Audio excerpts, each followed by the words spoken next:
महात्मा कर्दम तपस्या के लिए जाते हैं। भगवान कपिल देव गंगा सागर में जाकर के विराजमान हुए। समस्त देशवासी गंगा सागर का पूजन करते हैं। कपिल देव भगवान का दर्शन करते हैं, गंगा सागर स्नान करते हैं। सब तीर्थ बार बार, गंगा सागर एक बार, ऐसी मान्यता है। और देवी देवहूति का समस्त शरीर भक्ति में परिणतामय रहने लगा। तृतीय स्कंद को लगभग यहाँ पर विश्राम दिया गया है। चतुर्थ स्कंद की कथा आती है। चतुर्थ स्कंद में प्रवेश। सज्जनों, मनोस्त सद्रूपायां विस्रह कन्या सचक्रिरे आकूतिर्देवहूतिश्च प्रसूतिरिति विस्मृता।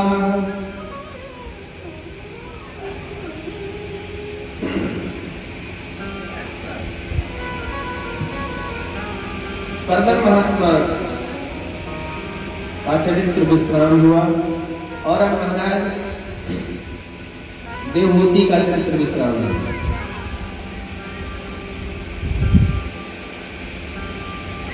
महाराज मनु की जो दूसरी बेटी है प्रसूति देवी, उनका विवाह दक्ष प्रजापति के साथ में हुआ,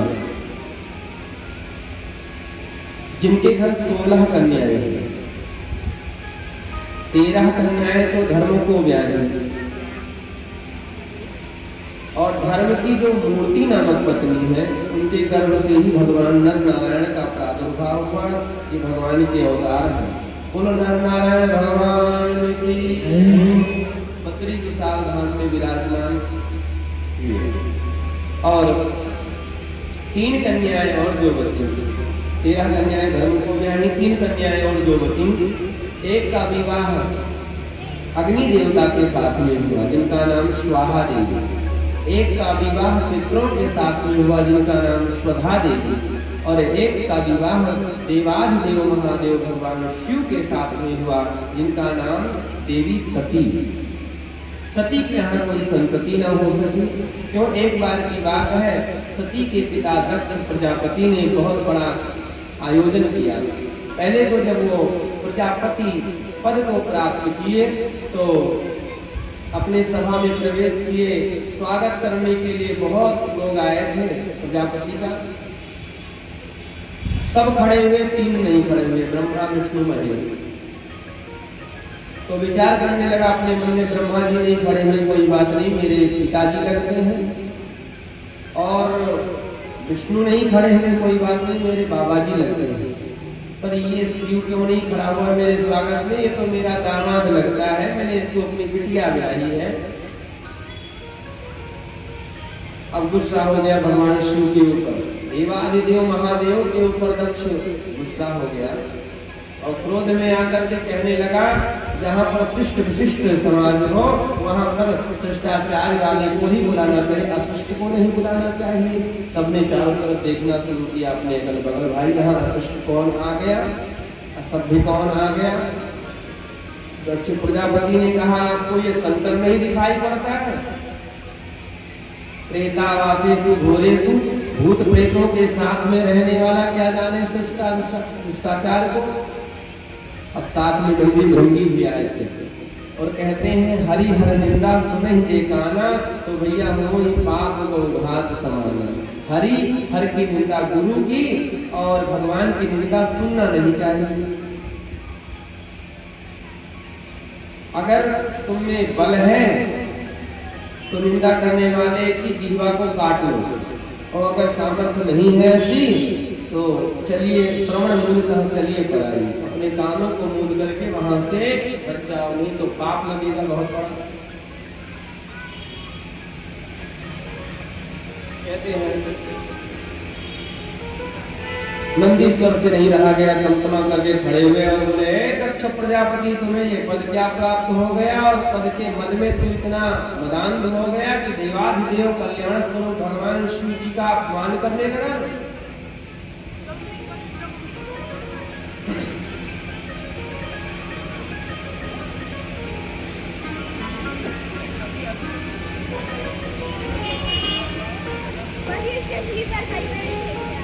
ऐसे दुर्वचनों का प्रयोग सुन नहीं पाए दक्ष प्रजापति के द्वारा नंदीश्वर, और नंदीश्वर महाराज बोलने लगे। नंदीश्वर जब खड़े हुए नंदीश्वर बोलने लगे तो महाराज दक्ष की तरफ से जितने भी विप्र देवता थे, ब्राह्मण थे, वो भी बोलने लगे। शिव के गण सब पाखंडी हो जाए, पाखंड पापाचार करने लगे, ऐसा प्राप्त किया। शिव जी ने देखा कि भैया सभा स्वागत सभाकार है ये, तो श्राप सभाकार हो रहा है, इसके स्वरूप इसका बदल जा रहा है, ठीक नहीं है, क्या किया जाए। नंदीश्वर को भगवान शिव जी ने इशारा किया, नंदीश्वर शांत बैठो, बेटा ससुराल में गाली सबको सुनना पड़ता है। कोई कोई जब दूल्हा बन करके जाता है बारात में तब गाली सुनता है, कोई कोई जब जाता है तभी गाली सुनता है। ससुराल की गाली है, इधर सुनना पड़ेगा। नंदीश्वर को अनुमति नहीं मिली तो शांत बैठ गए, और धीरे धीरे स्वागत सभाकार का सिस्टम बदलता गया।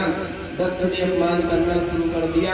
देवाधिदेव महादेव ने सोचा कि यहाँ रुकना ठीक नहीं है, नहीं बहुत ज्यादा कुछ बिगड़ जाए, वापस चले आए।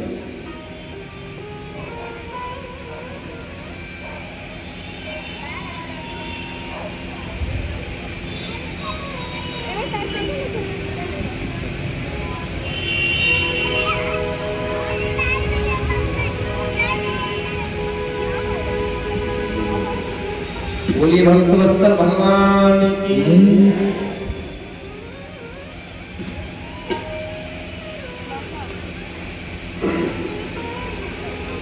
देवाधिदेव महादेव संसार के ऐसे देवता हैं कि ससुराल में अपमान हुआ, ससुराल वालों ने कुछ नहीं बोले, और वापस घर पे आए, धर्मपत्नी से भी कोई चर्चा उसके विषय में नहीं हुई। नहीं महाराज, संसार के कोई पुरुष का अपमान हो जाए ससुराल में तो भले ही ससुराल के वालों की इज्जत कर दे, वहां कुछ ना बोले, लेकिन घर आते ही धर्मपत्नी जी पर ऐसा बरसना शुरू करेगा, अरे तुम्हारे यहाँ तुम्हारे भाई ने इस प्रकार से हमसे बदतमीजी से बात करी है, तुम्हारे पिता ने आज के बाद वह जाने का नाम मत ले, वहां की बात मत करना, ऐसा मत। लेकिन देवाधिदेव महादेव ने कोई चर्चा नहीं करी। एक बार की बात है, दक्ष प्रजापति ने बहुत बड़ा यज्ञ किया, उस यज्ञ में सबको आमंत्रित किया, केवल अपनी बिटिया सती और दामाद शिव को नहीं आमंत्रित किया। दो संबंधियों में जब खटपट होता है ना, तो तीसरे मजा लेने के लिए बहुत तेज होते हैं। अब आज देवताओं का अभिमान जब जानते हैं, देवताओं की पत्नियां की शिव और सती का सामंजस्य दक्ष से नहीं है, और हमारा निमंत्रण आया है तो वो अपना अपना विमान कैलाश पर्वत के ऊपर से ही लेके जा रहे हैं।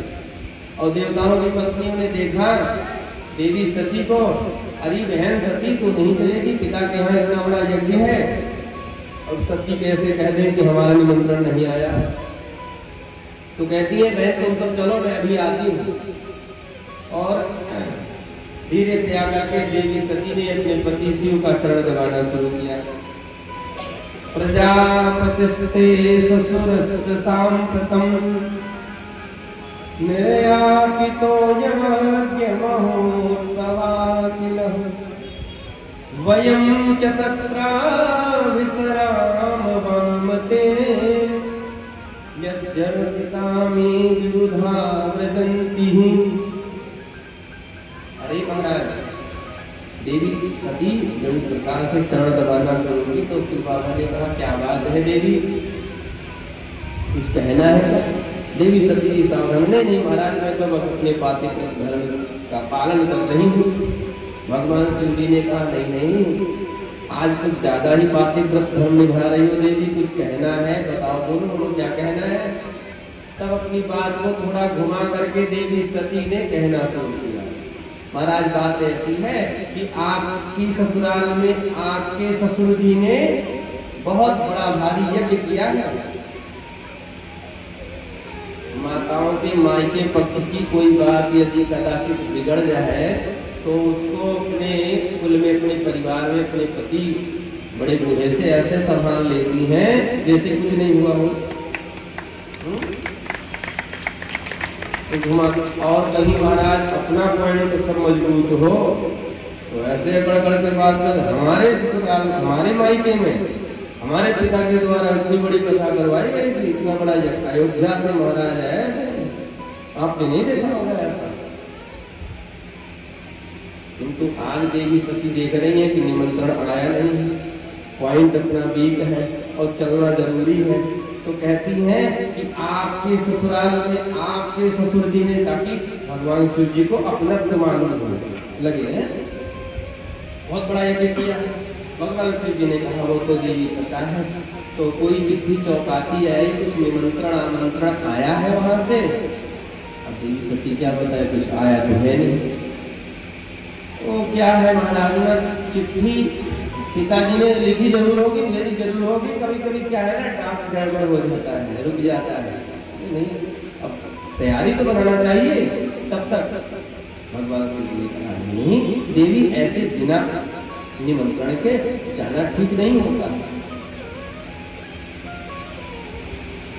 अरे नहीं महाराज, कितने बहने हमारी कितनी आएंगी, कितने बहनोई सब आएंगे, इसी बहाने सबसे मिलना जुलना होगा, चलना जरूरी है, आप तैयारी करिए। हो सकता है पिताजी भूल गए होंगे, कई बार लोग कार्यक्रमों में व्यस्तता में खास से खास लोगों को भूल जाते हैं, अब विस्मरण हो ही जाता है, इतने ढेर सारे लोगों ने किसको दिया जाने वाला कैसे क्या क्या। तो पिताजी बहुत ही कोमल स्वभाव के हैं, सरल है, वो हमें आपको देखते ही माफी मांगेंगे, चरण छुएंगे और चलना जरूरी है। भगवान शिव जी अभी भी वो बात नहीं बताए। अब सती जी बार बार कहते हैं चलिए प्रभु, चलना जरूरी है।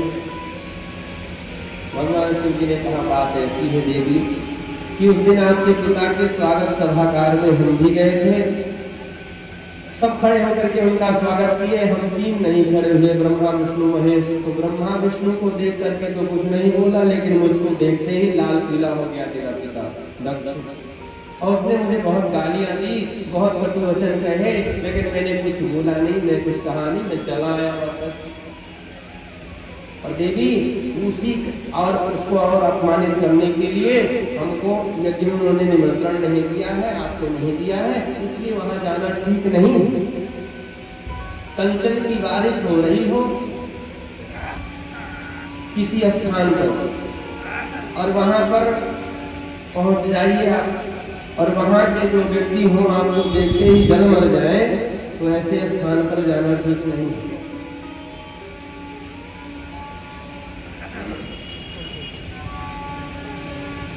आवत ही घर से नहीं और नैनन नहीं स्नेह, और तुलसी कहाँ न जाइए, चाहे कंचन बरसे में। सोने की बारिश भी हो रही हो तो ऐसे स्थान पर नहीं जाना। और एक बात भगवान देवादेव महादेव ने कहा देवी सगे संबंधियों में कहीं एक बार पहली बात तो प्रयास ये करना चाहिए कि संबंधों को तोड़ा न जाए। धागा होता है ना, धागा चटका करके उसको तोड़ दो तो दोबारा जुड़ता नहीं है, और कदाचित वो जुड़ भी जाए तो गांठ उसमें पड़ जाती है। श्री रहीमदास जी महाराज कहते हैं रही मन धागा प्रेम का, अरे मत तोड़ो चटकाए, टूटे से फिर नहीं जुड़े, जो जुड़े तो गांठ पड़ जाए। दो संबंधियों में आपस का तालमेल बना रहे, ऐसा प्रयास करना चाहिए, संबंधों को तोड़ो। और कदाचित संबंध टूट जाए तो दोबारा जल्दी जुड़ता नहीं है, और 4 पंच को बैठा करके संबंध जोड़ भी लिया जाए तो वो जो टूटने की गांठ है ना, वो हमेशा चटकती रहती है, चमकती रहती है। इसी क्रम में भैया बहुत ही सुंदर, क्या नाम बताया था आपने कल? संजय मिश्र जी आपके यहीं के हैं। प्रत्येक दिन लगभग लग रहा है व्यासपीठ का स्वागत बाबू साहब के दरबार में यहाँ पर कर रहे हैं। बहुत बहुत आपका स्वागत, अभिनंदन। और भगवान आपको सदैव विकास की मार्ग की तरफ प्रशस्त करे, आपका मंगल हो।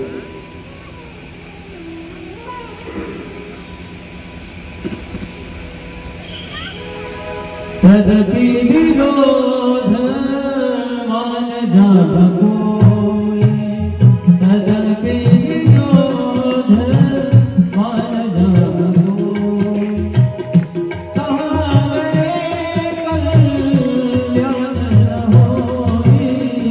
श्री राम जय राम जय जय राम, श्री राम जय राम जय जय राम।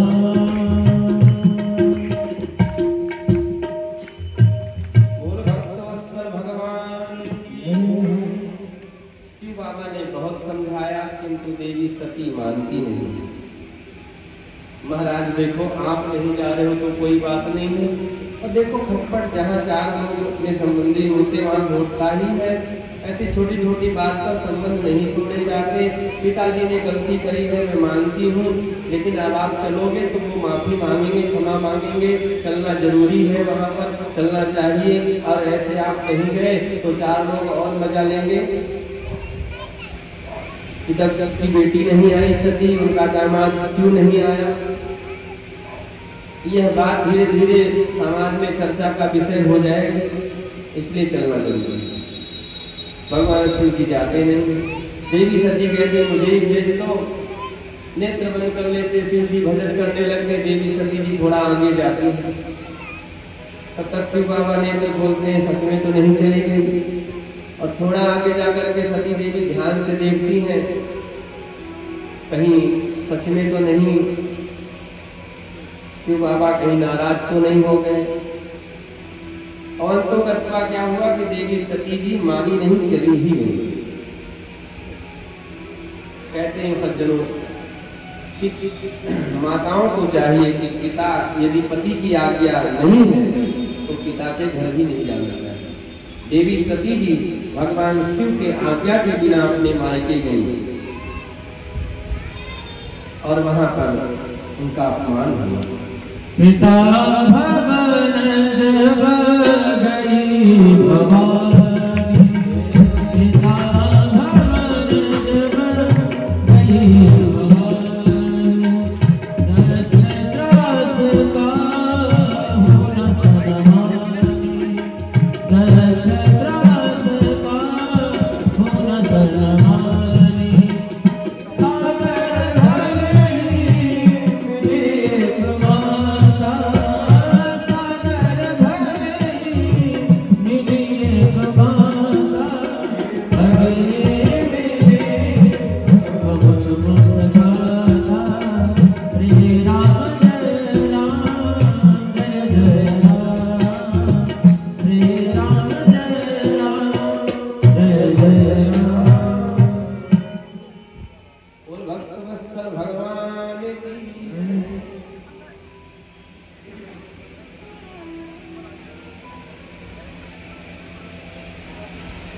बहुत सुंदर स्वागत भैया ने किया, बहुत बहुत आशीर्वाद दिया, बहुत शुभकामनाएं।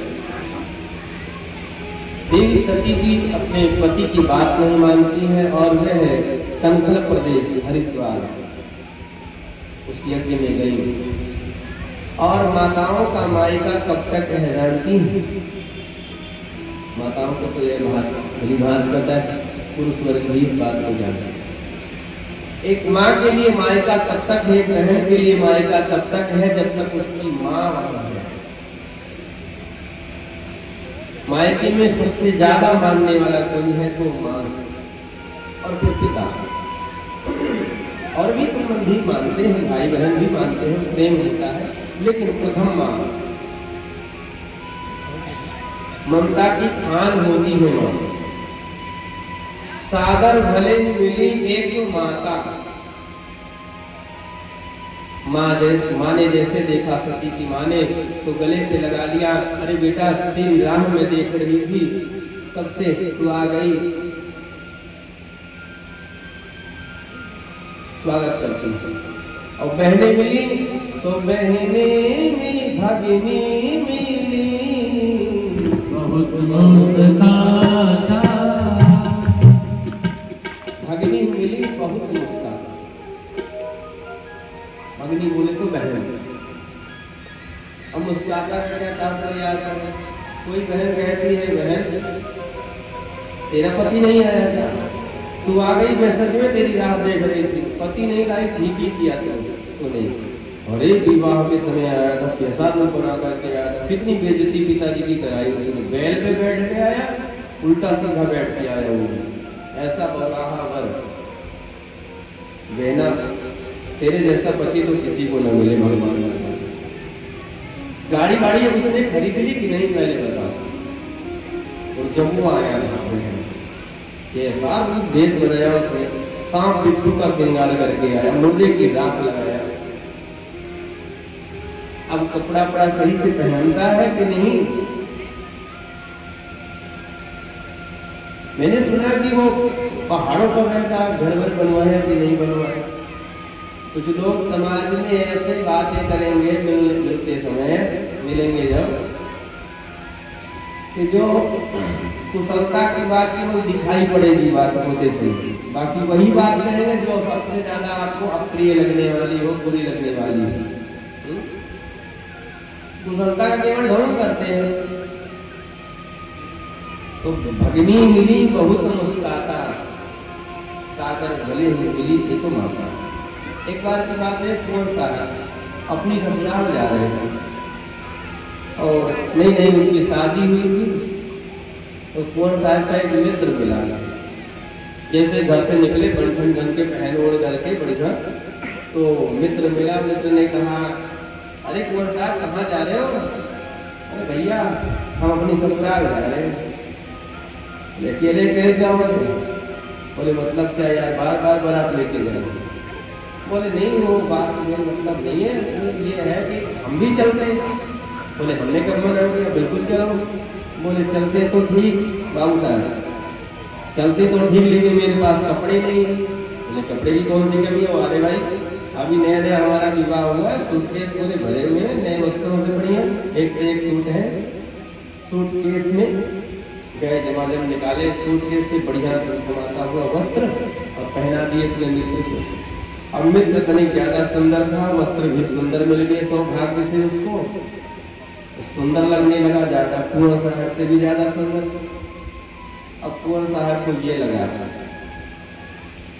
मेरा मित्र मेरे वस्त्र और चल रहा है मेरी ससुराल में और मेरे से ज्यादा सुंदर लग रहा है। तो घर से ही वो वस्त्र दिमाग में बैठ गया।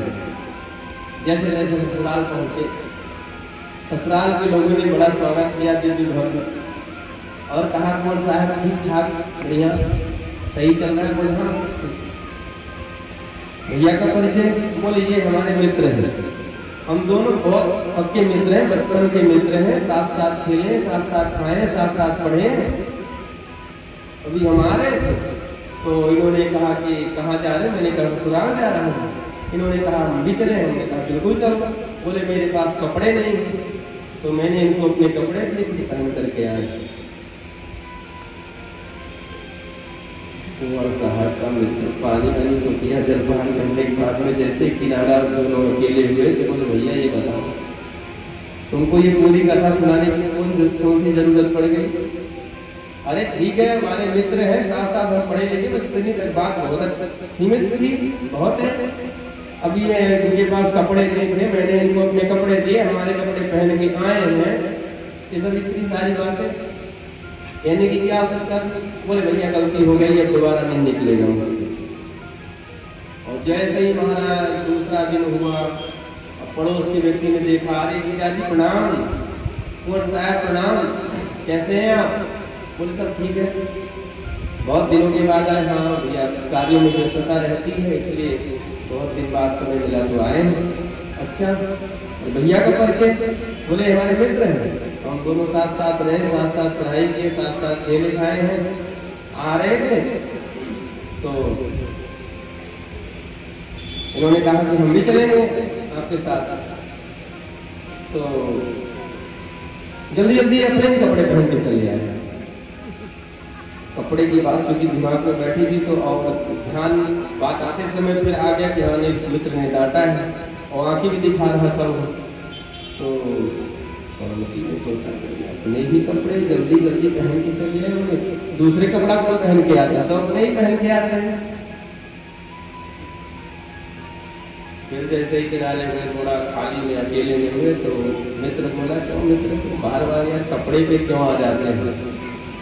बोले भैया क्या बताऊं, अब की बार एकदम पक्का नहीं निकलेगा, तो कहीं बोल दूंगा।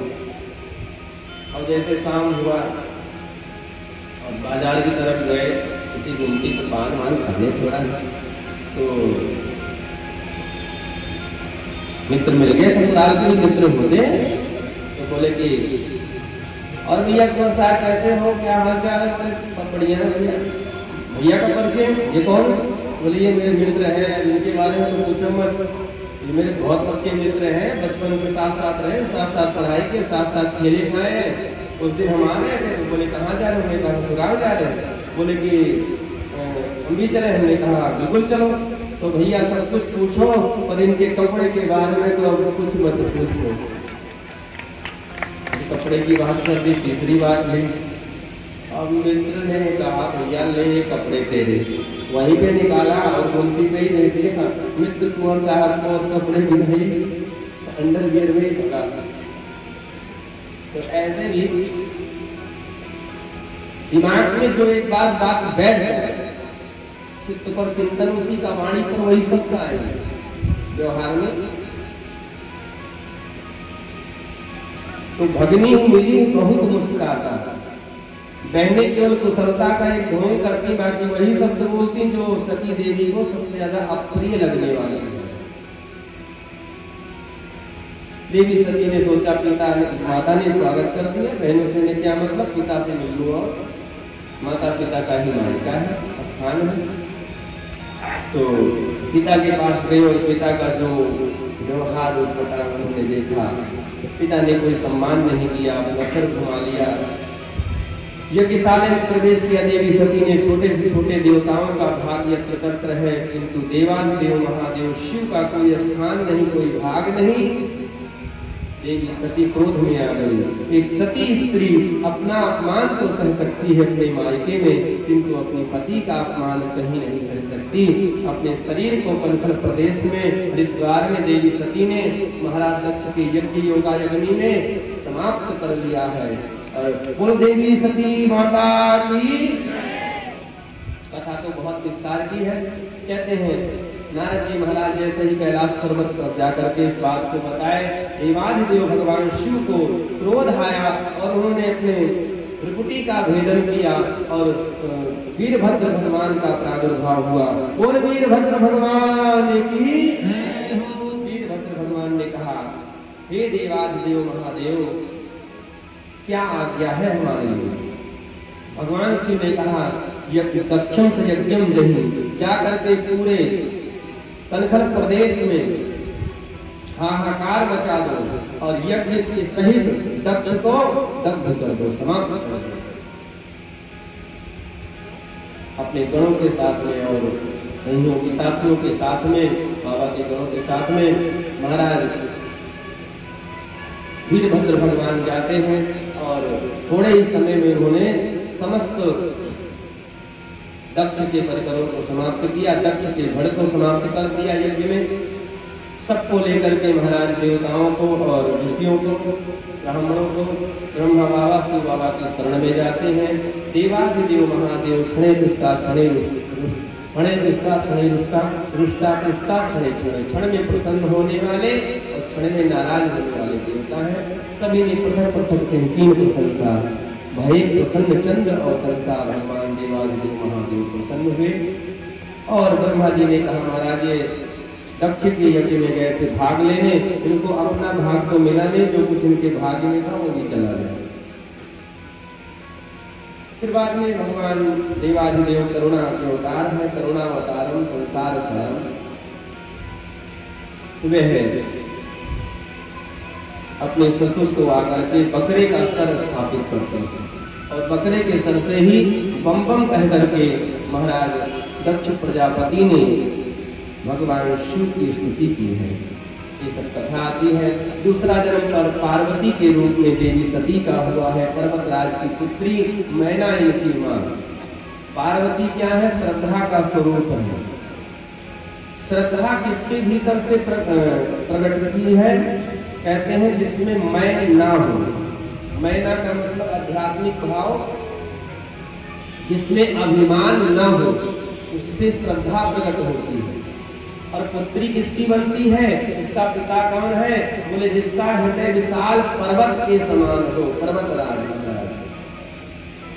देवी सती पार्वती के रूप में प्रणीत हुई और उन्होंने तपस्या किया। नारद जी ने आकर के सब लक्षण बताए, नाम उमा, अंबिका, भवानी, ये सब बातें।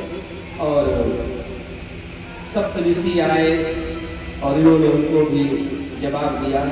बाद में भगवान देव राम जी जाकर के शिव जी को आदेश करते हैं विवाह के लिए, और देवी पार्वती का और भगवान शिव जी का विवाह होता है। कहते हैं सज्जनों, आज समय के पूरे दिन के 5-6 बज गए हैं, बारात आज ही जाना है। बाबा के सब गण आए और बोले बाबा ऐसे आप शांत बैठे, लगता है आज विवाह होना ही नहीं है, कोई तैयारी नहीं है। बोले महाराज दूल्हा कहीं अपने आप से अपना तैयारी करता है, अब आप हमारे घर हो, व्यवस्था करो, जो कुछ पहना दोगे, जो कुछ वाहन व्यवस्था करोगे तो चले चलेंगे। तो सब बाबा के गण शिव बाबा का श्रृंगार करते हैं। और देखो संसार के दूल्हे का श्रृंगार होता है, लेकिन मेरे भोले बाबा का गोस्वामी तुलसीदास जी महाराज लिखते हैं श्रृंगार नहीं हुआ, अपितु श्रृंगारा। शिव ही शंभु गण करहि श्रृंगारा, जटा मुकुट सवारा। शिव ही शंभु गण करहि श्रृंगारा, जटा मुकुट करहि मोर सवारा। शिव ही शंभु गण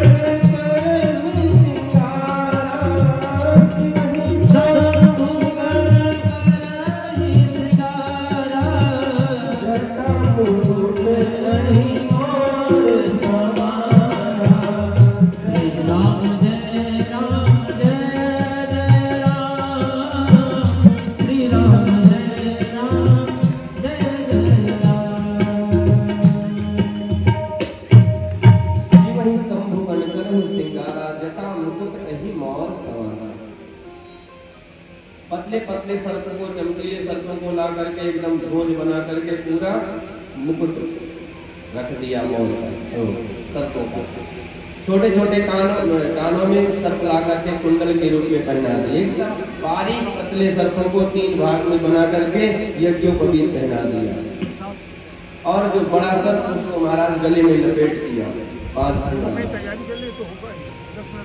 अभी एक मुर्दा ताजा भी जलाया ही गया था मुर्दे घाट पर, उसके राख को लेकर के आए भस्म को और शिव बाबा के शरीर पर मत दिया। कटिक प्रदेश में एक बाघंबर ला करके कसके पतले सर्प से बांध दिया। मस्तक पर चंद्रमा, हाथ में त्रिशूल, एक तरफ डमरू लगा दिया। कहते हैं भगवान शिव जी सर्प का श्रृंगार क्यों करते हैं? श्रृंगारा का क्या तात्पर्य है? संसार के दूल्हे का श्रृंगार होता, भगवान शिव जी का श्रृंगारा होता। सर्प का श्रृंगार इसलिए शिव जी करते हैं, सर्प काल का स्वरूप है।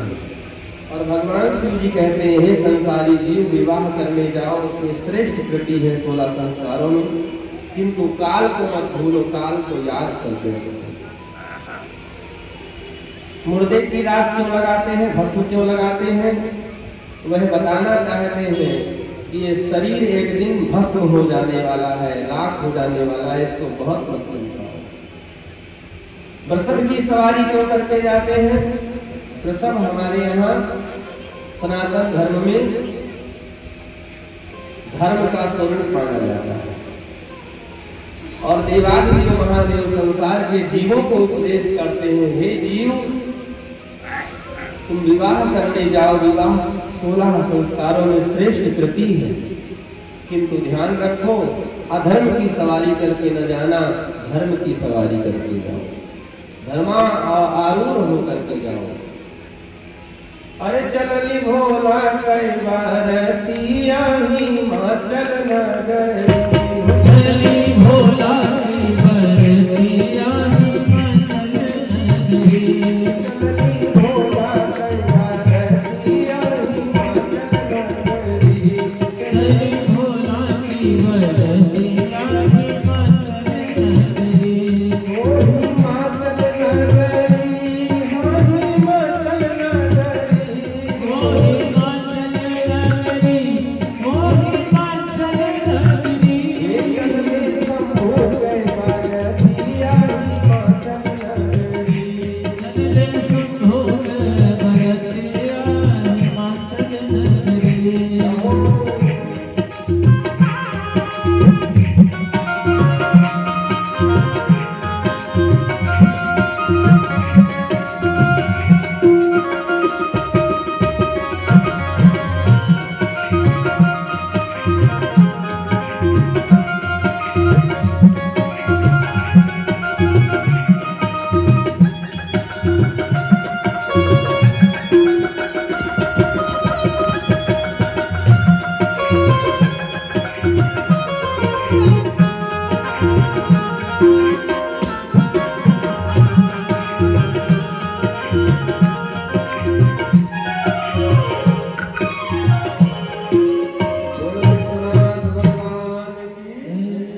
हिमाचल नगरी बारात पहुंचने से पहले बड़ा कौतुक हुआ। गोस्वामी तुलसी बाबा लिखते हैं कौतुक विविध होत मग जाता, मग माने रास्ता, मार्ग, मार्ग में बहुत कौतुक हो रहे। क्या हो? बोले एक इतना दुबला पतला भूत था कि महाराज बारात जा रहे थे और जोर की हवा आई तो अपने आप को संभाल नहीं पाया, अपने शरीर को, भूत प्रेतों का शरीर वैसे भी वायु प्रधान होता है, तो सर बेचारा उड़ता चला गया। लोगों ने कहा बहुत पछताएगा जीवन भर, देवादिदेव महादेव की बारात में शामिल नहीं हो पाया। पकड़ के उसको लेकर के आए, बोले इतने दुबले पतले हो तुम बीच में रहा करो। अब बारात आगे और जैसे ही आगे बढ़ी बारात, थोड़ा समय हुआ तो एक ने कहा है रुक जाओ, क्या हुआ? बोले एक इतना मोटा तगड़ा था और दादागिरी दिखाता हुआ जा रहा था, रास्ता थोड़ा सकरा था तो महाराज असल व्यापक हटाया जाए तब पूरी बारात आगे बढ़े। तो सब जाकर के उसको किसी प्रकार से पेड़ ढकेल करके किनारे की ओर, बोले तुम इतने मोटे हो किनारे किनारे चला करो, तुम्हारी वजह से पूरा रास्ता जाम हो जाता है।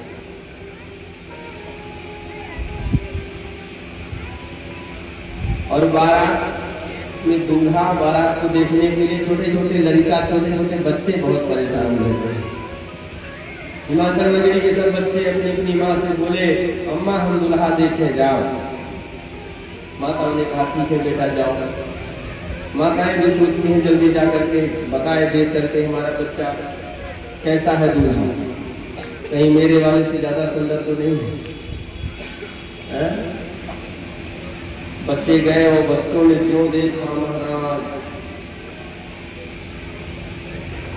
बारात को, तो देखते ही ऐसे भगे और घर में आते ही बोले अम्मा दरवाजा बंद करो। अरे दुल्हा तो पूरा पूरा पागल, ऐसन बाराती ना देखी अभी तक जिया हो सका, ऐसन बाराती ना देखी अभी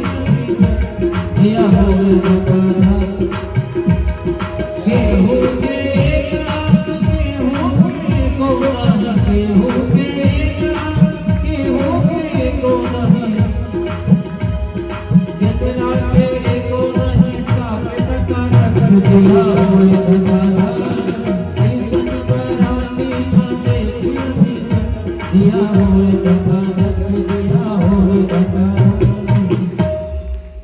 ऐसे बाराती देखे कि एकदम कांप रहे और बोले कि पूरे पूरे यमराज घूम रहे, अम्मा भूत प्रेत घूम रहे बाजार में, ऐसी कोई बारात इसको देख करके तो महाराज जिसके पुण्य होंगे वही जिएगा। किंतु धीरज कहाँ रहे सयानी, जो समझदार थोड़े बड़े बूढ़े लोग थे वो बोले कि भाई सब मत भाग जाओ, नहीं बारात वाले सोचेंगे कैसा नगर है, कैसे लोग हैं यहाँ के। और सर्वप्रथम देवताओं की पंक्ति सामने से आ रही थी, बड़े सुंदर महाराज भगवान श्रीमन्नारायण सामने से आ रहे थे। सबने मान लिया पक्का है यही दुल्हा सरकार है। जैसे ही पास में आए महाराज सरकार प्रणाम, आप ही हैं दुल्हा सरकार? बोले नहीं नहीं भैया हम तो दुल्हा के मित्र हैं।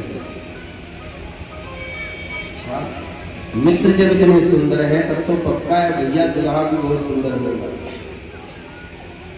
विष्णु भगवान ने इशारा किया, हाँ बिल्कुल सुंदर होगा, जाओ जाओ अभी देखोगे तो पता चलेगा। और तब तक पीछे से महाराज देवताओं के राजा इंद्र आ रहे थे। इंद्र भी अपने आप में बहुत सुंदर। सरकार प्रणाम, आप कौन है? आप ही दुल्हा सरकार हैं?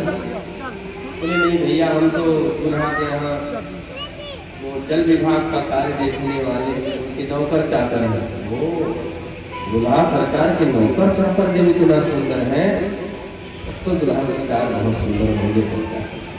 और जो देखा भैया हा हा हा हा किसी करते हुए भूत प्रेतों का वो समाज तो डर गए। एक बार हाथी घोड़े जो देखिए स्वागत में आ वो सब चिढ़ाड़ करके भाग गए। और धर धीरज कहा रहे सयाने, जो सज्जन लोग थे किसी प्रकार से अपने आप को धैर्य रख के रहे और लेके गए बारात जनवासे में। विवाह में 3 प्रकार की रीति का वर्णन होता है, कुल रीति, वेद रीति, समझ रहे? तो शिव बाबा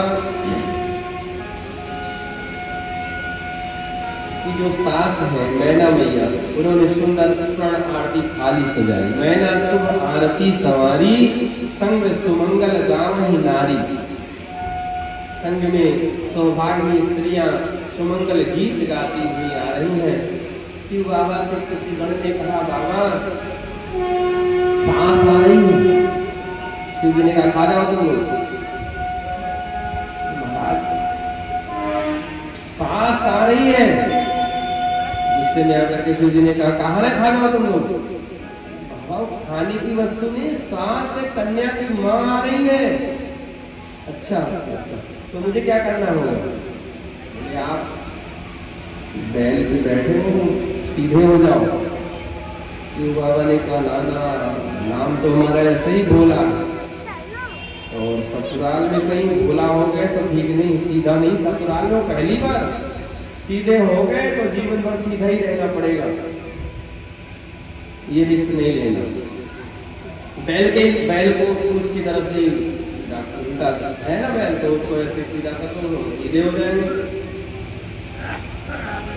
तो बैल की तरफ से ही महाराज बैल का मुख पीछे कर दिया गया, पूछ आगे को दिया गया। शिव बाबा जी मैना मैया ने अपने दामाद सरकार का दर्शन किया और ज्यों आरती की थाली पहले महाराज घुमाई पहली बार में कि वो 5 खंड का जो नाग है वो से थाली में भरा कि महाराज मैना मैया ने थाली लोटा आरती जो कुछ था शिव बाबा के ऊपर फेंका। कमानी को जाए ऐसा दुल्हा ऐसा दामाद बुलाओ नारद जी को, ये कौन सी ये बात है, ये कौन सा तमाशा है? हमारी कहाँ मृगलोचनी इतनी सुंदर कन्या देवी पार्वती तुम्हारी बिटिया, और कहाँ ऐसा गौराहा वर बता दिया?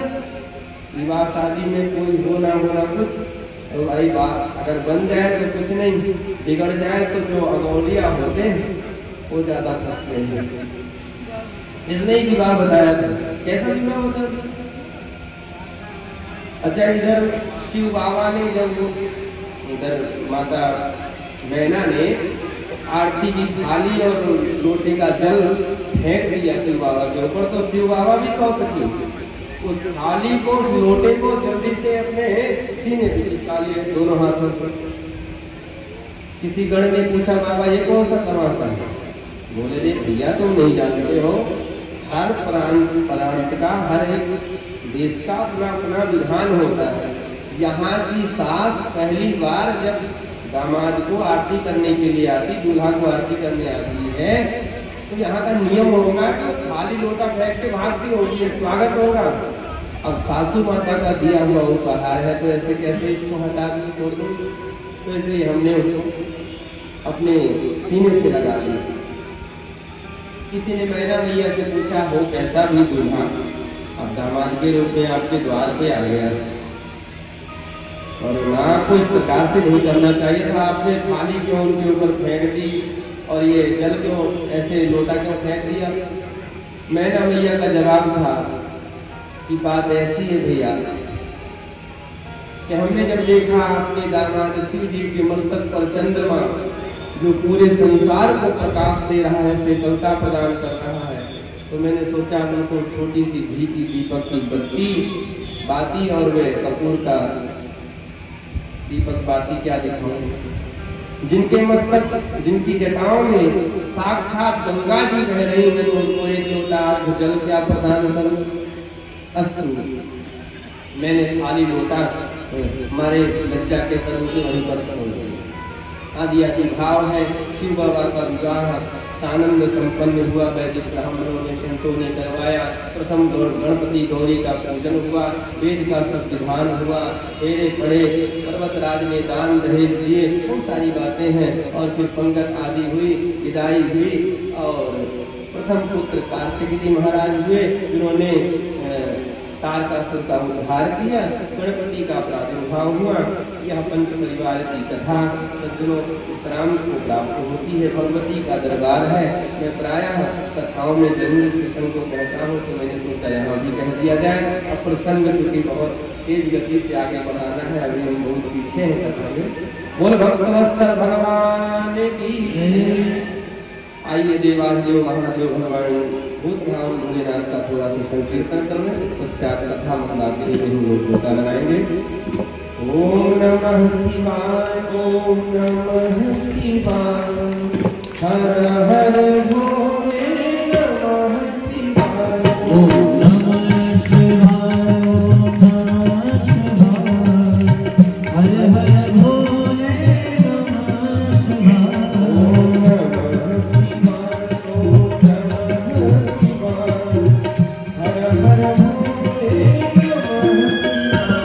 ओम नमः शिवाय, हर हर भोले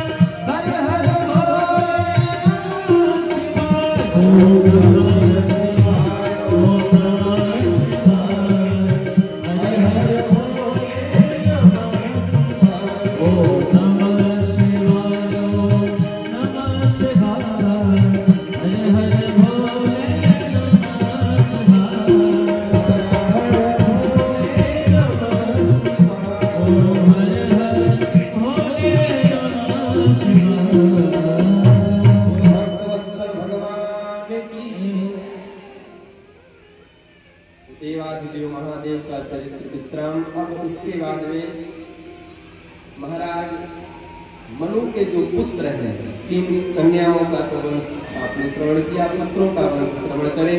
सबसे बड़े पुत्र महाराज श्री उत्तानपाद। उत्तानपाद महाराज की 2 रानियां हैं, एक का नाम सुनीति और एक का नाम सुरुचि। सुनीति उसे कहते हैं जो नीति का पालन करे, जो नीति के मार्ग पर चले। नीति मतलब वेद पुराण शास्त्र को जो माने, जो बढ़ावा दे, वह नीति है। सुंदर बाबू जी के द्वारा स्वागत, बहुत बहुत आशीर्वाद, आपको शुभकामनाएं। और सुरुचि उसे कहते हैं सज्जनों जो रुचि कहे, जो मन कहे उस पर कार्य करे, उस पर चले। आज हम सबों ने भी, हम सबकी भी 2 रानियां हैं, सुनीति और सुरुचि। नीति शास्त्र वेद पुराण और रुचि मतलब जो अपना मन। तो शास्त्र वेद पुराण को मानने वाले लोगों की संख्या कम होती जा रही कलिकाल के प्रभाव से। इस विषाक्त वातावरण में रुचि के मार्ग पर लोग चलते हैं, किंतु ध्यान ये रखना चाहिए कि राजा उत्तानपाद का कल्याण उनके वंश का किससे हुआ। सुनीति के पुत्र ध्रुव है जो भगवान के परम प्रिय भक्त हुए। बहुत ही अल्प अवस्था में 5 वर्ष की अवस्था में ही परम पिता परमात्मा का उन्होंने भजन किया, यजन किया, पूजन किया और वे भगवान को प्राप्त हुए। जा पर कृपा राम के हुई ता पर कृपा करहि सब कोई सज्जनों। जिस पर भगवान की कृपा हो जाए, जिसे भगवान मिल जाते हैं, उसके लाख विरोधी भी हो जाए तो कोई मतलब नहीं। देखो इतना बड़ा परिवार है आपका, इतना बड़ा समाज है, इतना बड़ा संसार है। जरूरी नहीं कि आपके कृत्य से, आपके व्यवहार से, आपसे सब कोई खुश हो। सबको आप अपने मनानुकूल नहीं बना सकते। कोई ना कोई तो आपसे नाराज, कोई ना कोई तो आपके विपरीत होगा ही। तो क्या किया जाए? बोले सबके नियामक उस परमात्मा को अपना बना लो, उस भगवान से प्रेम करो, उसको तुम मानो और उसको अपना बना लिए तो संसार आपका हो जाएगा। हर श्वास में हो सुमिरन तेरा, प्रभु यूं बीत जाए जीवन मेरा। हर श्वास में हो सुमिरन तेरा, प्रभु बीत जाए जीवन मेरा। हर श्वास में हो सुमिरन तेरा, यूं बीत जाए जीवन मेरा, यूं बीत जाए जीवन मेरा।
तो हर श्वास में हो सुमिरन तेरा, यूं बीत जाए जीवन तेरा। हर श्वास में हो सुमिरन तेरा, यूं बीत जाए जीवन मेरा। श्याम सुंदर के सुमिरन में किसका किसका जीवन बीत जाए, कौन कौन चाहता है? हाथ उठाओ।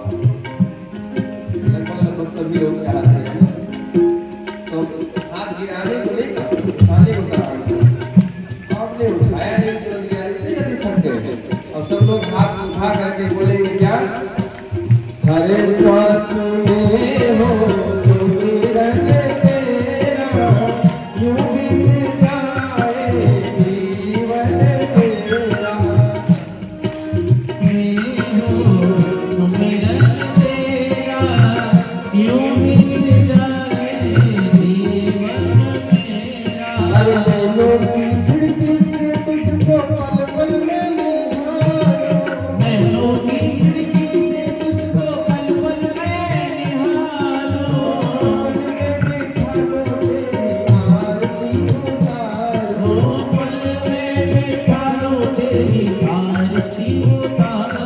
डाले रंगों से चरणों में तेरा, धारे रहो तेरे चरणों में तेरा।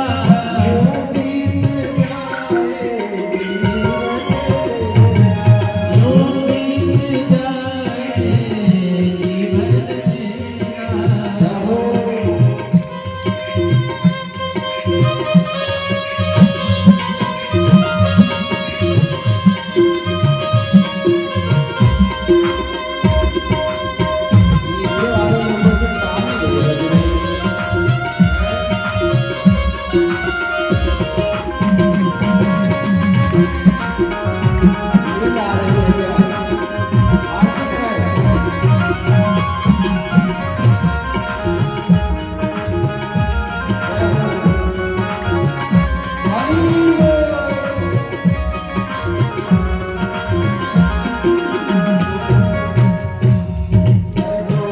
तेरा प्यारा हो मेरे दिल का प्यारा हो। जो भी तेरा प्यारा हो मेरे दिल का प्यारा हो। तेरा प्यारा हो मेरे दिल का प्यारा हो। जो भी तेरा प्यारा हो मेरे दिल का प्यारा हो। मेरे सिर का ताज मेरी आँखों का तारा हो। मेरे दिल का ताज मेरी आँखों का तारा हो। सब में निहारूं, अजी सब में निहारूं, रूप सुनहरा, यूं बीत जाए जीवन ओ सब में निहारूं, रूप सुनहरा, वो बीत जाए जीवन मेरा। हर सांस में हो सुमिरन तेरा, यूं बीत जाए जीवन मेरा। हर सांस में हो सुमिरन तेरा, यूं बीत जाए जीवन मेरा। हर सांस में हो सुमिरन तेरा, यूं बीत जाए यूं बीत जाए जीवन मेरा। यूं बीत जाए जीवन मेरा। यूं बीत जाए जीवन मेरा। यूं बीत जाए जीवन मेरा। हर सांस में हो सुमिरन तेरा, यूं बीत जाए जीवन मेरा। यूं बीत जाए जीवन मेरा। बोल भगवत्सल भगवान की। तो प्रभु को पाने के लिए, परमात्मा को पाने के लिए अवस्था की कोई बात नहीं भैया। जीवन में जब चाहो जब भगवान को भजने लगो, तभी भगवान की कृपा हो सकती है। एक बार एक ने प्रश्न किया और कहा कि भगवान को पाने के लिए वृद्धावस्था की आवश्यकता है। वृद्ध होते हैं, उनके पास कोई काम नहीं होता है, उन्हें भगवान का भजन करना चाहिए, वृद्धों पर भगवान की कृपा होती है। तो लोग पूजा पाठ भक्ति करते हैं। बोले भैया अगर वृद्धों को ही भगवान बूढ़े लोगों को ही मिलते हैं तो ध्रुव और प्रहलाद को कैसे मिल गए? वो तो 5 वर्ष के बालक थे। एक ने कहा जो बहुत बलवान होता है भगवान उसके ऊपर कृपा करते हैं, उससे रिझते हैं, उसको मिलते हैं। बोले बलवानों को ही मिलते तो उग्रसेन जैसे निर्बल को कैसे मिल गए? एक ने कहा कि भगवान सुंदरता पर रिश्ते होंगे। बोले सुंदर व्यक्ति को ही मिलते, सुंदरता पर रिश्ते तो उपजा को कैसे मिल गए? एक ने कहा भगवान को पाने के लिए विद्या की आवश्यकता है, जो बहुत पढ़ा लिखा होता है उसको भगवान मिलते हैं। बोले महाराज गजेंद्र कौन से विश्वविद्यालय में पढ़ने गया था, उसको कैसे मिल गए? एक ने कहा भगवान ब्राह्मणों को मिलते हैं, वेदज्ञों को मिलते हैं, उच्च जाति वालों को मिलते हैं। भैया उच्च जाति वालों को ब्राह्मणों को ही अगर भगवान मिलते तो सबरी को कैसे मिल गए, विदुर जी को कैसे मिल गए, केवट को कैसे मिल गए, सदना को कैसे मिल गए, उनको कैसे मिल गए?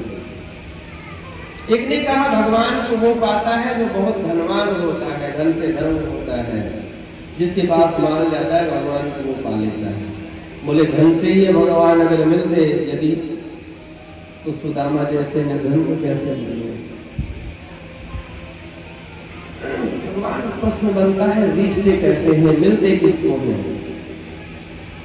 बोले भगवान हमारे आपके गुण को नहीं देखते, दोष को नहीं देखते, हमारे भीतर केवल वे भक्ति देखते हैं। भक्त्या तुष्यति केवलम गुणी भक्ति प्रियो माधवा। भक्ति प्रिय है भगवान माधव को। और ध्रुव जी के वंश में ही महाराज राजा अंग के यहाँ महाराज भगवान प्रथु का प्रादुर्भाव हुआ है। बोलो प्रथु भगवान ने अपने जीवन में बहुत यज्ञ किए, यज्ञादि क्रिया करते थे, अपने प्रजा का सुंदर उपदेश करते थे। सनातन सनत कुमार जी महाराज एक दिन उनके यज्ञ से प्रसन्न हुए, प्रकट भय, भगवान ने उनको दर्शन दिए। 10,000 कान उन्होंने भगवान से मांगे कथा सुनने के लिए, सब कथा आती हुई। और इसी चतुर्थ स्कंद में महाराज राजा प्राचीन वही जी कथा आती है, नारद जी ने जिनको दिव्य उपदेश दिया पुण्योपाख्यान को सुना करके। प्राचीन पढ़ी के ही वंश में आज एक प्रचेता गण हुए, जिन्होंने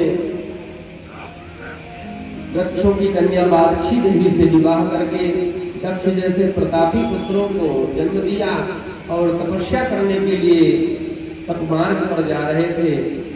मार्ग में वन में देव ऋषि नारद जी महाराज मिले और नारद जी से महाराज प्रचेता गणों ने आज पूछा है प्रश्न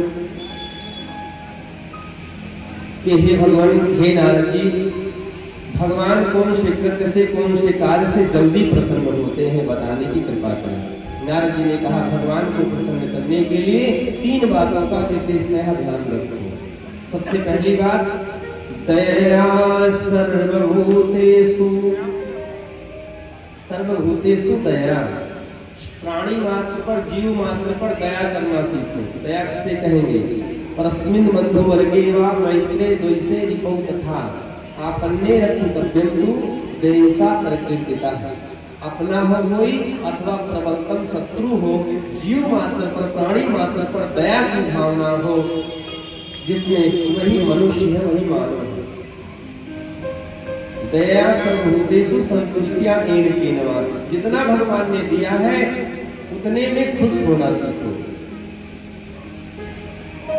अपने छोटों का सहयोग करो, सामान्य जो आपसे है उनसे मैत्री भाव रखो, और जो बड़े हैं उनसे बड़े कैसे बना जाता है सीख लो। हम लोग क्या करते हैं, अपने से छोटों को दबाते हैं, बराबर के लोगों से ईर्ष्या करते हैं, बड़े जो होते हैं उनसे ईर्ष्या करते हैं।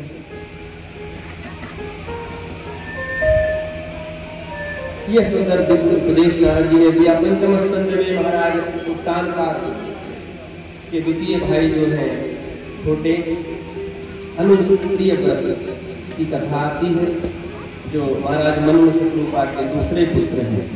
5 संतानें को इन्होंने एक दिन अपने मन में व्रत लिया कि ये रात्रि भगवान ने बिना अर्थ का बना दिया। लोग सो करके पूरा समय अपना बर्बाद कर देते हैं। एक तेजो में रथ का निर्माण किया और सूर्य भगवान की 7 प्रदक्षिणाएं दी। पृथ्वी पर फलस्वरूप इन्होंने 7 दिन ही दिन बना करके रखा, रात्रि होने ही नहीं दिया। सब जीव घबराए। भगवान ब्रह्मा बाबा आए और बोले बेटा ये व्रत गलत बात है। भगवान की बनाई हुई सृष्टि में सबका अपना अपना उपयोग सदुपयोग है, सबका प्रयोग है। जहाँ पर रात्रि में विषयी लोग विश्राम करते हैं वहां पर सत्पुरुष तस्याम जागृति संयमी साधक भजन करते हैं, ईश्वर का पूजन करते हैं, साधना नहीं करते हैं। अस्तु अब देखो, नमक प्रयोग करना ना है। भोजन बनाते समय दाल और सब्जी में नमक ना डाल करके खीर में डाल दो और कल से फिर नमक को फेंक करके बोलो नमक बहुत बुरी चीज है। अरे नमक बुरी चीज नहीं, नमक गलत नहीं है, नमक का प्रयोग करना आपको नहीं आ रहा है। इस सृष्टि में काम क्रोध आदि विकार जो है, यदि विकारों को तो त्याज्य माना गया, किंतु उनका भी प्रयोग बताया गया। ठीक समय पर हो तो काम का प्रयोग ठीक है, क्रोध का भी प्रयोग ठीक है। कोई आपके मंदिर में आए हो, पटांग काम करने लगे, आपके भगवान का स्वरूप मूर्ति तोड़ने लगे, उस समय आप कहो हम तो बहुत दयालु हैं, क्रोध नहीं करेंगे, तो उस समय आपका धर्म है क्रोध करना। धर्मानुकूल क्रोध जो है वह भगवान की मूर्ति है। ठीक समय पर उसका प्रयोग होना चाहिए। फलस्वरूप इन्होंने प्रतिज्ञा को त्याग दिया और इनके बाद कहते हैं महाराज इस पृथ्वी पर सप्त सागर हुए, सप्त नदियां हुई और इन्हीं के वंश में महाराज प्रियव्रत के ही वंश में भगवान ऋषभ देव का प्रादुर्भाव हुआ।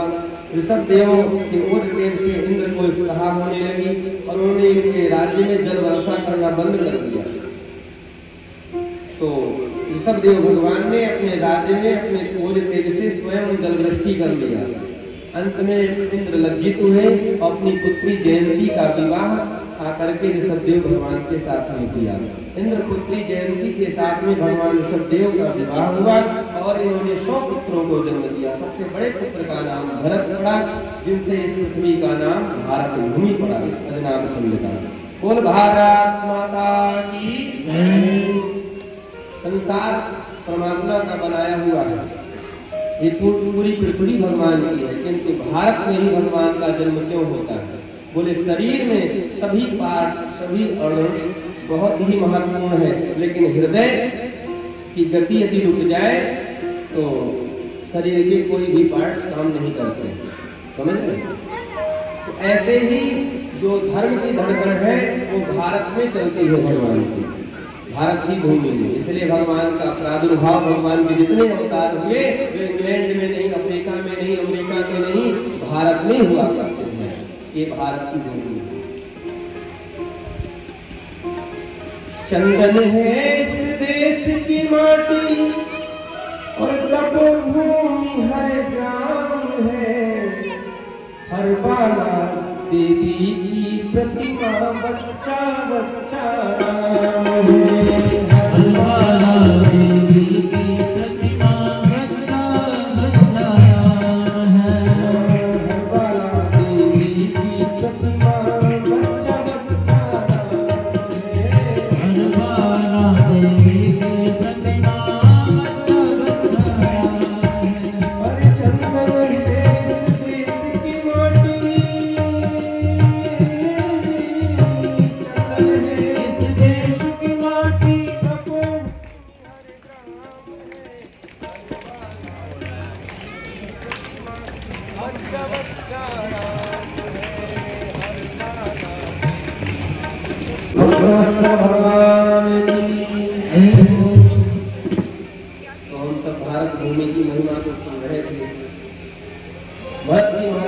किन्नरों की और कथा आती है। राजा रघुगण को उन्होंने उपदेश किया। अष्टम स्कंद में सज्जनों अजामिलों का आख्यान श्रवण कराया, नरकों का वर्णन किया। अजामिल भगवान के भक्त, अपने पुत्र का नाम नारायण रखते हैं, ये सब कथाएं हैं।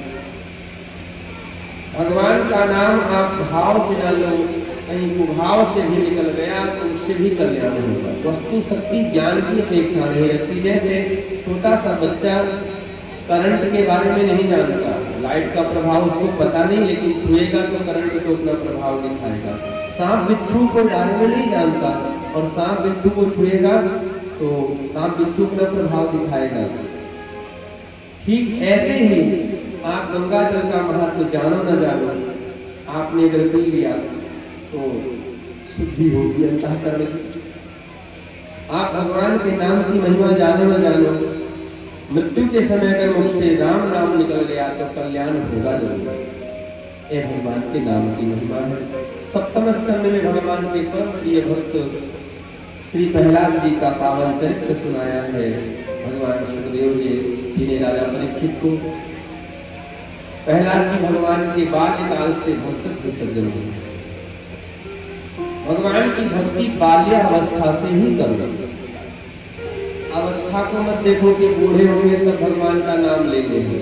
बूढ़े होंगे तो क्या नाम लेंगे? मुख से निकले बोलना है राम, निकलेगा आम, नहीं बनती भक्ति। और देखो भगवान के चरणों में हम लोग पुष्प जब अर्पित करते हैं तो तरोताजा पुष्प अर्पित करते हैं। खिला हुआ पुष्प अर्पित करते हैं कि मुरझाया हुआ? आप ही लोगों से पूछा जा रहा है। खिला हुआ पुष्प भगवान को चढ़ाते हैं। ऐसे ही यह जीवन तरोताजा खिला हुआ, बाल्यकाल से ही भगवान की भक्ति में लगो, भगवान के चरण में लग जाओ तो जीवन मंगलमय होगा। जीवन जीने का आनंद बहुत अद्भुत होगा। है जिंदगी ये कितनी खूबसूरत, गाना नहीं है इसको, जिन्हें अभी ये पता नहीं, भाव प्रकट करती है। हाँ, कब पता होगा? जब भगवान के चरणों में लग जाओगे। कितनी खूबसूरत है जीवन, जिसको जीना आ गया। और प्रहलाद जी ने बाल्यकाल से भगवान की भक्ति की, भगवत आनंद को प्राप्त हुई। कितनी विषम परिस्थितियां आई लेकिन उन्होंने भगवत भजन को नहीं छोड़ा। अष्टम स्कंद में मनमंत्रों का वर्णन है। ग्राह से ग्रसित गज का भगवान ने कल्याण किया है। पहले ग्राह का उद्धार करते हैं, फिर गज का भगवान ने उद्धार किया है। समुद्र मंथन की कथा आई है। 14 रत्न निकले हैं। पहला रत्न महाराज समुद्र मंथन से कालकूट विष निकला, जिसको भगवान देवाधिदेव महादेव शिव जी ने धारण किया। वो नीलकंठ हुए। काम धेनु गौ निकली, संतों ने प्राप्त किया। और महाराज कहते हैं चंद्रमा निकला, जिसको भगवान शिव जी ने अपने मस्तक पर धारण किया, चंद्रमौली बने। कौस्तुभ मणि निकली, जिसको भगवान विष्णु ने अपने कंठ पर धारण किया। और उच्चैश्रवा घोड़ा निकला।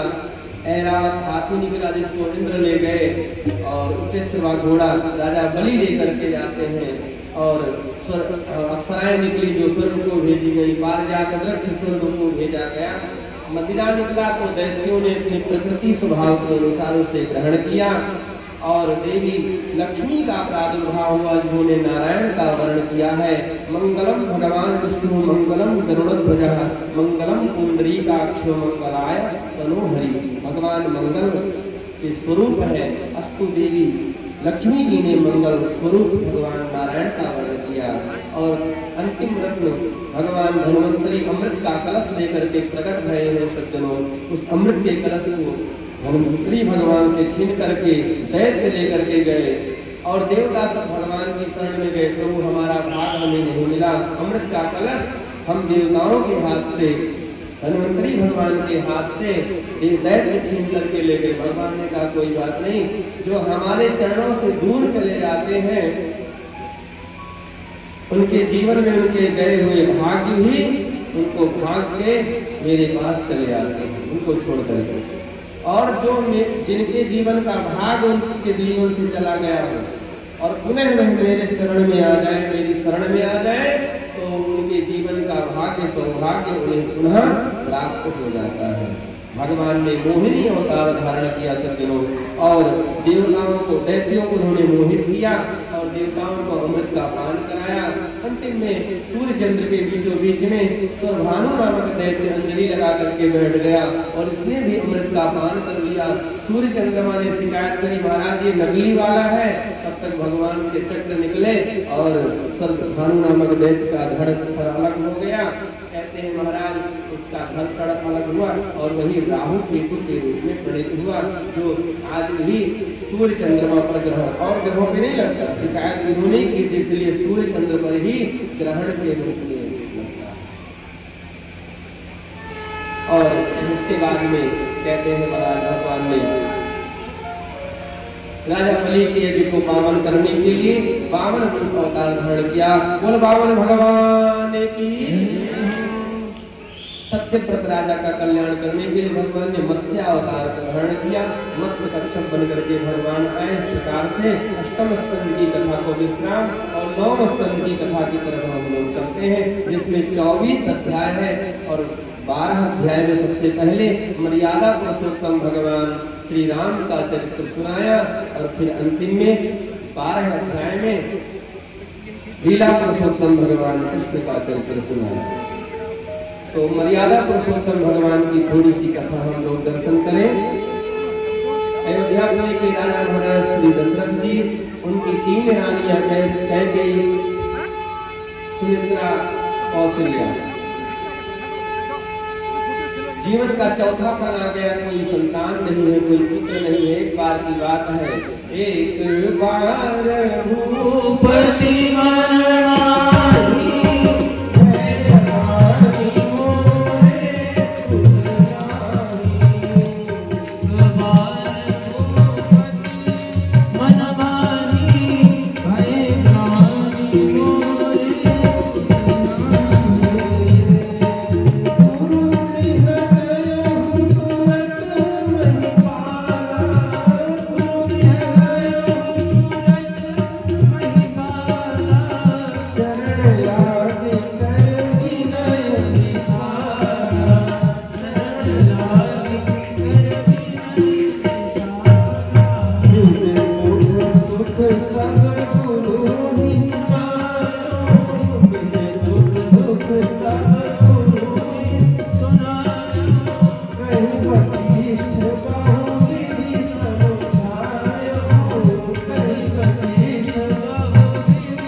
मिलाने वाले नहीं मिले तो व्यर्थ हो गया जीवन। और कोई जीवन में समस्या आए तो गुरु चरणों में जाना चाहिए। सम्राट दशरथ जी गए, अपनी सारी बात को बताया और कहा। गुरुदेव वशिष्ठ जी ने कहा, राजन धीरज रखो, वो समय आ गया है। आपके यहाँ एक पुत्र नहीं, धरहु धीर हुई है सुचारी। एक बेटा नहीं, 4 बेटे होने वाले हैं, 4 पुत्र आएंगे। क्या करना होगा गुरुदेव? बोले ऋषि श्रृंग को बुलाओ। और श्रृंग ऋषि आए हैं, श्रृंगी ऋषि, जिन्होंने अवध प्रांत में ही मखौड़ा धाम एक स्थान है, जहाँ पर पुत्र कामेष्टि यज्ञ करवाया है। यज्ञ नारायण भगवान प्रकट भये हैं, खीर का प्रसाद लेकर के और यथा योग्य महाराज दशरथ जी ने अपनी महारानियों को उसे बांटा है।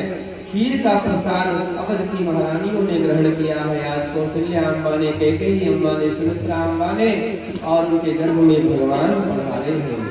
जातिन ते हरि गर्भ ही आए, सकल लोक सुख संपत्ति छाए, सकल लोक सुख संपत्ति छाए। नवमी तिथि मधुमास गुनीता, नवमी तिथि मधुमास गुनीता, शुक्ल पक्ष अभिजित हरिप्रीता, मध्य दिवस अति शीतल धामा, पावन काल लोक विश्रामा, पावन काल लोक विश्रामा। गर्भ में भगवान पधारे हैं। कौशल्या अम्बा, कैकेयी अम्बा, सुमित्रा अम्बा के अवध में आनंद हो रहा है। तेज बढ़ गया अवध का, जय जयकार हो रहे हैं चारों तरफ। और भगवान प्रकट रहे चतुर्भुज नारायण के रूप में कौशल्या अम्बा के सामने। कौशल्या अम्बा ने भगवान की स्तुति की। है प्रगट कृपाला दीन दयाला, कौशल्या हितकारी। है प्रगट कृपाला दीन दयाला, हर सिद्ध महाकारी, मुनि बलहारी, अद्भुत रूप विचारी।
भगवान का प्रादुर्भाव हुआ, जन्मोत्सव मनाया गया, थोड़े बड़े हुए, बक्सर के बाबा आए और अपने यज्ञ की रक्षा के लिए करके गए विश्वामित्र जी महाराज।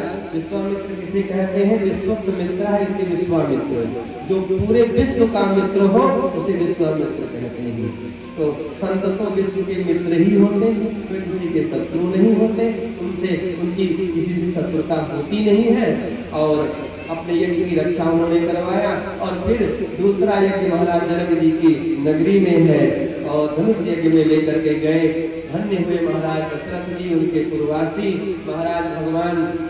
बड़े बड़े राजा उस यज्ञ में धनुष को तोड़ने के लिए आए हुए हैं।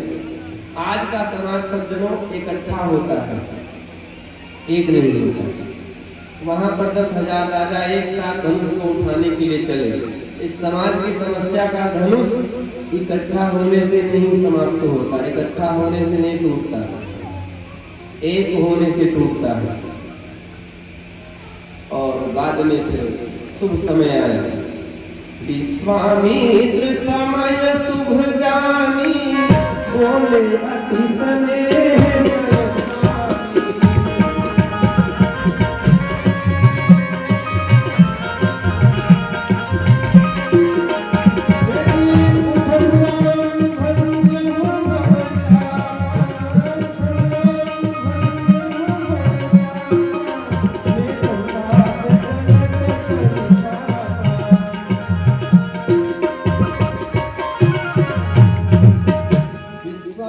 समय शुभ जानी, सब काम का एक शुभ समय है। हम चाहे कि कथा में 8 बजे ही भगवान कृष्ण का जन्म करा दे, चाहे करके हमारे आप से नहीं होगा। वो शुभ समय जब आएगा, जब वो जन्म होगा, वो खाना होगा, तभी वो ऐसा सिचुएशन बनता है। तो हमारी इच्छा है कि भागी की तैयारी की जाए और तैयारी हो जाए, और जब हम यहाँ से आदेश करेंगे तब लाया जाएगा। एक सोफा ऊपर रखवा दिया जाए, छोटा हाथ सोफा। हाँ हाँ, वहीं से आएंगे। जी जी, तो अभी लाना नहीं, जब हम आदेश करें पहले सोफा रखवा दो यहाँ। हाँ, जो भी सुलभ हो। बोल भक्तवत्सल भगवान की। अभी हमारे आपके बीच में भगवान कृष्ण प्रकट होंगे और हम सब दर्शन करेंगे, अपने अपने श्रद्धा संबंध जो भी कुछ भेंट करना। तो अभी तो कथा मंदाकिनी में हम लोग राम जी के विवाह में हैं। धनुष का भंजन रघुनाथ जी ने किया। कहते भगवान ने धनुष को ना तो किनारे से तोड़ा, इस किनारे से, ना इस किनारे से तोड़ा। धनुष के बीचों बीच से धनुष को भगवान ने तोड़ा। ध्यान पूर्वक आप लोग सुने तो कथा का आनंद तभी ले पाएंगे कहीं। भगवान ने इस धनुष को बीचों बीच से क्यों तोड़ा? कहीं न राम मध्य धनु तोड़ा। मध्य से क्यों तोड़ा भाई? कहते हैं कि पहली बात तो राम 3 हुए हैं। एक राम त्रेता के राम, दूसरे राम बलराम कृष्ण कथा के, कृष्ण भगवान के बड़े भैया बलराम, और तीसरे राम परशुराम। तो परशुराम जी के राम ने धनुष को नहीं तोड़ा, बलराम जी ने धनुष को नहीं तोड़ा। बीच के मध्य वाले राम श्री राम ने धनुष को, त्रेता वाले राम ने धनुष को तोड़ा। अस्तु तेहि क्षण राम मध्य धनु तोड़ा। बजना नहीं मध्य से। और तीसरी बात, दूसरी बात, मध्य से भगवान ने क्यों तोड़ा? कहते हैं इस धनुष को ना तो महाराज भगवान ने पाताल में तोड़ा, ना आकाश में तोड़ा, बीचों बीच पृथ्वी पर भूभाग पर तोड़ा है। इसलिए टेंशन राम मध्य धनु तोड़ा। अथवा भरत भी 3 हुए हैं। एक सचिंतलानंदन भरत, एक जड़ भरत, जिनकी कथा भी आपने सुनी, ऋषभदेव जी के पुत्र भरत, और एक भरत राम जी के भरत। तो राम जी के भरत, त्रेता के भरत राम ने इस धनुष को तोड़ा। राम मध्य धनु तोड़ा। किसी ने धनुष से पूछा कि आज तुम टूट गए हो, दुखी हो गए? धनुष ने कहा नहीं भाई, हम आज बहुत खुश हैं, बहुत प्रसन्न हैं। किसी ने कहा टूटने से लोग दुखी होते हैं, रोते हैं, और तुम टूटने के बाद खुश हो? बोले पहले हम टूटते थे तो लोगों को तोड़ के टूटते थे, किंतु आज हम टूटे हैं तो 2 को हमने जोड़ा है। अस्तु तेहि, कहते हैं महाराज धनुष प्रसन्न है। अच्छा, धनुष का जो कठोर भाग है वो टूट गया, जो चाक होता है, जो रस्सी उसकी होती है, वो नहीं टूटा। अच्छा, रस्सी को भगवान ने खींचा तो रस्सी झुक करके भगवान की तरफ चली आई, और कठोरता जो धनुष में भाग होता है, बीच का भाग, वो दूर होता गया। भगवान के चरणों से संसार से जो दूर होते हैं वो संसार की कठिनाइयों से समस्याओं से टूट जाते हैं सज्जनों, और जो भगवान के चरणों में विनम्रता का भाव लेकर के आके बैठ जाते हैं, जो भगवान की तरफ बढ़ते हैं, जो धर्म की तरफ बढ़ते हैं, वो भगवान के हो जाते हैं, वो भी खींचे जाते हैं। और देखो भगवान पहले अपने दाहिने हाथ से धनुष के चाप को पकड़ते हैं, तो भगवान ने जिसकी डोर को पकड़ रखा है वो टूटता नहीं है, जिसकी कलाई के जिसके हाथ को भगवान ने पकड़ रखा है, इसलिए भगवान ने धनुष को तोड़ा। और धनुष के टूटने ही वो कथा आती है ना, महाराज परशुराम जी आए हैं, उन्होंने अपना रूप को भाव दिखाया और कुछ संवाद भी हुआ लक्ष्मण बाबू से। प्रसंग में हम लोग ज्यादा नहीं जाएंगे, बाद में सखियां माता के आदेश से लेकर के